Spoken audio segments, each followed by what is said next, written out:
Bon, j'ai pas particulièrement le temps, donc j'ai essayé de le faire le plus rapidement possible. Je vais laisse regarder le screen si t'es un peu paumé, t'as tous les points. Bref, premier point. En oubliant tous les trucs sur l'économie qui sont la base de l'économie c'est les travailleurs. L'économie, c'est le travail. Sans travailleurs, sans personne pour travailler, il n'y a pas d'économie, il n'y a rien à créer, il n'y a rien à acheter. En gros, s'il n'y a pas de travailleurs pour créer les trucs, il n'y a rien à acheter. S'il n'y a pas de travailleurs pour soigner, voilà, c'est sans travailleurs, il n'y a pas d'économie. Tout le reste, c'est superflu. Donc les actionnaires, les politiques, tout ça, c'est... Bref. Donc le seul truc à savoir, c'est que l'économie, c'est les travailleurs. Et actuellement, les travailleurs, c'est quelques dizaines de pourcentages, maximum 30% de l'économie. C'est 30% du PIB, en gros, les travailleurs. Et donc du coup, on peut perdre 70% de l'économie, tant qu'on perd ces 30% là, on a de quoi maintenir un semblant d'économie. Bref. Et on peut supprimer tous les actionnaires, tout ça, on peut perdre tout le reste, hein. Techniquement on peut perdre Arnaud, on peut perdre tout ça, on s'en fout, hein. L'économie c'est les travailleurs. Si Arnaud dégage à l'autre bout du monde, on s'en fout. Bref, l'argent c'est la dette. Donc là je vais t'envoyer sur la création monétaire, la vidéo de la création d'argent de Ricam, mais je vais simplifier le truc. Alors je vais te simplifier sa vidéo. En gros il part sur un modèle simplifié, une banque, un patron, des travailleurs, et les patrons, enfin les travailleurs achètent, donc il part sur un truc de pêcheur. Donc quand tu vas faire un prêt d'argent, ce qui se passe en fait c'est que la banque crée de l'argent qu'elle te donne, que toi tu vas donner à tes employés, qui vont te redonner en échange de ton truc, et toi quand tu vas rendre cet argent, la monnaie est détruite. L'argent, c'est de la dette. Chaque euro en circulation, c'est 1 euro en moins dans les banques. Pouf pouf. Voilà, donc ça, c'est le truc. L'argent, c'est de la dette.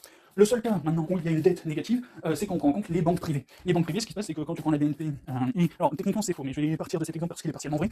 En gros, quand tu as deux banques qui se payent entre elles, en fait, ce qui se passe, c'est qu'elles vont payer en monnaie centrale. Tu as la Banque de France qui a la planche à billets du pays, et tu as les autres banques qui vont s'échanger des thunes entre elles. En gros, quand tu as la banque numéro 1, quand tu as l'acheteur qui est chez la banque numéro 1 et le vendeur qui est chez la banque numéro 2, ce qui se passe, c'est que la banque numéro 1 donne de la monnaie centrale à la banque numéro 2. Encore une fois, c'est pas exactement ça, mais on va simplifier le truc comme ça pour faire comprendre le truc. Et donc, du coup, le seul cas où il y a de la dette qui se crée, à proprement parler, c'est quand tu as une banque qui a beaucoup plus d'acheteurs et une autre banque qui a beaucoup plus de vendeurs. Si on reprend le cas, voilà, c'est quand la banque numéro 1 n'a que des acheteurs et quand la banque numéro 2 n'a que des vendeurs. Et donc, à ce moment-là, la banque numéro 2 se retrouve avec énormément de thunes et la banque numéro 1 se retrouve à découvert. En gros. Bref. Ouf, économie interne. Le truc le plus simple pour résoudre le problème de la dette, c'est de supprimer toutes les banques privées à l'intérieur du pays et de fonctionner en monnaie centrale. En gros, tu vas avoir la banque centrale, on va créer des banques plus locales, la région, le département, le canton, la circonscription, la ville. Voilà, tu vas avoir des monnaies plus locales qui on va déterminer leurs droits, leur capacité à créer ton monnaie pour telle circonstance. Bref. Mais en gros, on va supprimer toutes les banques privées. Et derrière ça, on fait en sorte que tous ceux qui vendent des trucs à l'intérieur du pays soient des relais de la banque centrale. Je vais expliquer tout de suite avec les caisses. Et en gros, tous les autres, tous les vendeurs, en gros, sont associés à la banque centrale et deviennent des bornes de destruction d'argent.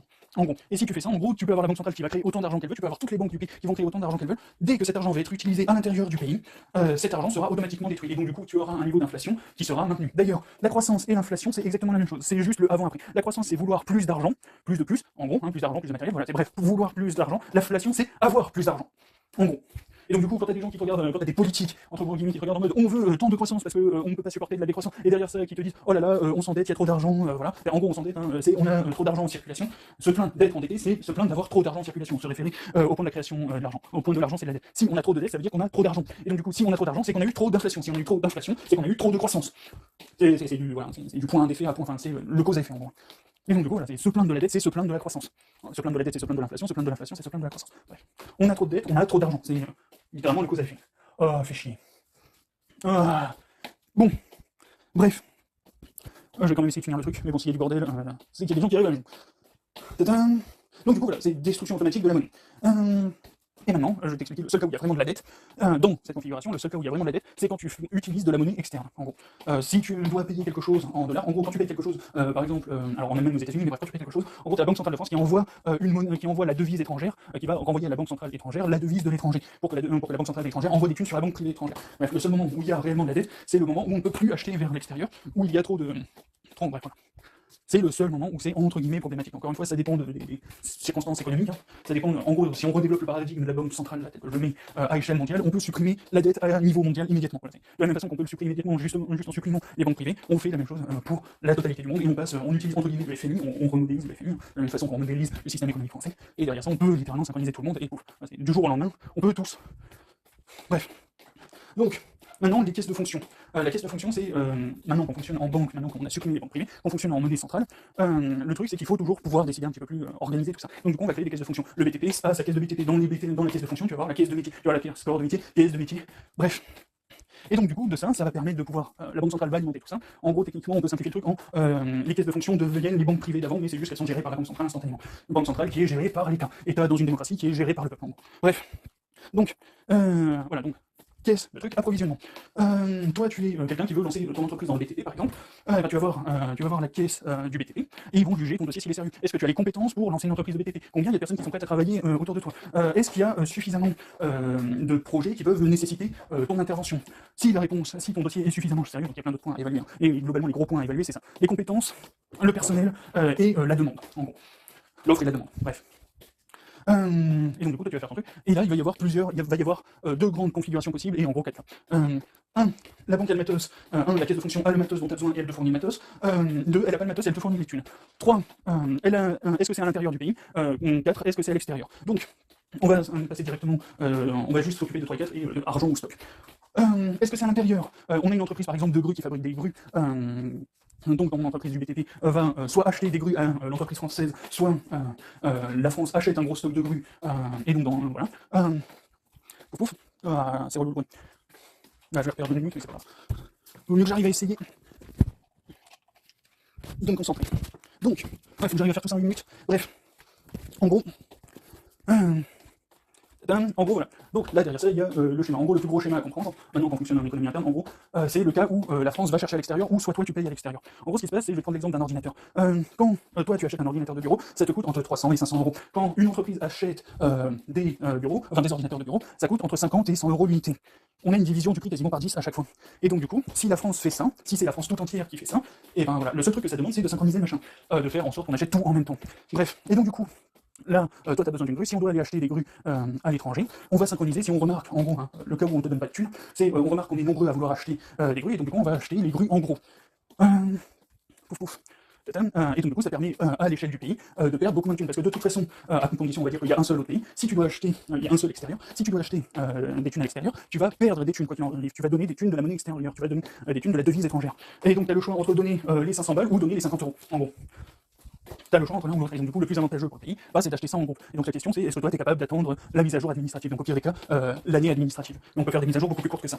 Bref, et derrière ça, le calcul. En gros, tout ça, ça permet de calculer quand toi, tu es associé, quand ton entreprise de BTP et vend ses services et obtient un travail, tu es payé. Encore une fois, ta caisse est reliée à la caisse du BTP. Et donc, du coup, on a ta caisse qui enregistre combien de thunes tu as généré. Enfin, combien de thunes tu as détruit, plus que généré.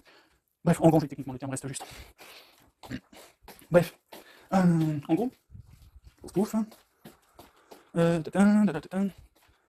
Bref, en gros, voilà. Derrière ça, avec tout ça, on peut faire le calcul. Le seul truc qui reste à faire, c'est faire un sondage au niveau de la population pour voir qui veut faire quoi. En gros, tu dis pour chaque année administrative, tu demandes à la population, aux personnes qui peuvent travailler, qu'est-ce que vous aimeriez bien faire. Même aux jeunes, genre, qu'est-ce que tu aimerais bien faire. Bon, ben, si c'est un jeune, moi j'aimerais bien faire ses études et j'aimerais bien avoir cet ordinateur avec ses composants pour faire le truc. Bref, derrière ça, tu peux faire des statistiques, tu regardes les professionnels, étant donné que c'est les caisses qui fournissent tout, que ce soit en thunes ou en quoi que ce soit. Comme c'est la banque centrale, comme ça, tout passe par la banque centrale et que tout est filtré par caisse, tu peux regarder qui achète quoi. Par exemple, les graphistes, étant donné que tu vas voir tous les graphistes qui vont se fournir en interne ou alors qui vont être financés par l'interne, par la monnaie centrale. Derrière ça, toi, tu as juste à regarder les flux, comment ils fonctionnent. Du coup, tu peux en faire des estimations. Tu peux regarder, bon, en moyenne, les professionnels de ce corps de métier, ils dépensent tant de thunes. En moyenne, ils achètent ce genre d'outils. En moyenne, ils font ça, en moyenne, ils font ça. Et donc, du coup, toi, derrière ça, tu peux envisager. Tu regardes, bon, il y a tant de jeunes qui veulent se lancer dans ce métier, ok. Il y a tant de personnes, d'adultes qui veulent se lancer dans ce métier, bon, ok, on regarde, on envisage, ça fait tant de trucs. Bon, on peut préparer déjà des contrats pour refaire des stocks. On peut commencer à faire un appel, par exemple, pour les cartes graphiques. On peut commencer à faire des appels d'offres à Nvidia, AMD. Bref, voilà. Et derrière ça, on peut commencer à négocier les prix. Bref, maintenant, il reste le dernier point. Le salaire de base, en gros, c'est 500 à 3000 balles en base, doublé quand t'es actif, plus 100 balles par diplôme, plus 100 balles par année travaillée, 1000 heures par année, 10 mois par an, pouf pouf, 4 semaines par mois. Ça veut dire que t'as toujours automatiquement quelques jours de vacances en plus. T'as toujours au moins 2 jours de vacances, en gros. Au moins 1 jour de vacances. Voilà, mais t'as toujours au moins 3 jours de pause par mois, et derrière ça, 25 heures par semaine. Normalement, c'est pas plus de 2 heures d'affilée. Encore une fois, ton cerveau, c'est un cerveau de macaque. Et bref, voilà. Et quand t'as la limite de 6000 balles, t'es un cerveau de macaque avec 24 heures par semaine. Déjà 6000 balles par mois, c'est déjà bien. La retraite, c'est ton dernier salaire actif. Enfin, c'est ton dernier salaire de base, en gros. Pouf pouf. Et des prix en fourchette. Alors là, ça va être, on va dire, telle gamme de trucs, telle gamme de produits, ça va être de temps à temps en fonction de la qualité des trucs, tout ça.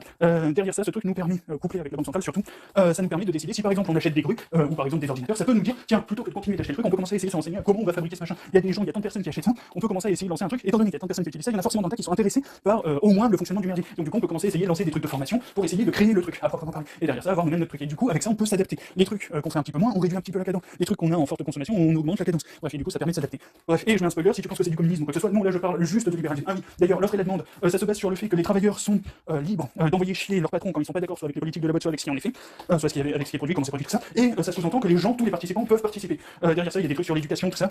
Tous les participants prennent les meilleures décisions possibles dans leur intérêt, dans l'intérêt de leurs proches, bref. Voilà. Et donc du coup, tout ça, ça sous-entend qu'il y a un salaire minimum garanti avec une qualité de vie minimum. Tu n'as pas besoin de te soucier de ta santé, tu n'as pas besoin de te soucier de ton éducation. Encore une fois, voilà. Techniquement, c'est du libéralisme pur et dur. Ce que je suis en train de décrire. Dans le libéralisme, c'est l'État qui gère tout et qui fixe juste les règles. Bah voilà, tu les as tes règles.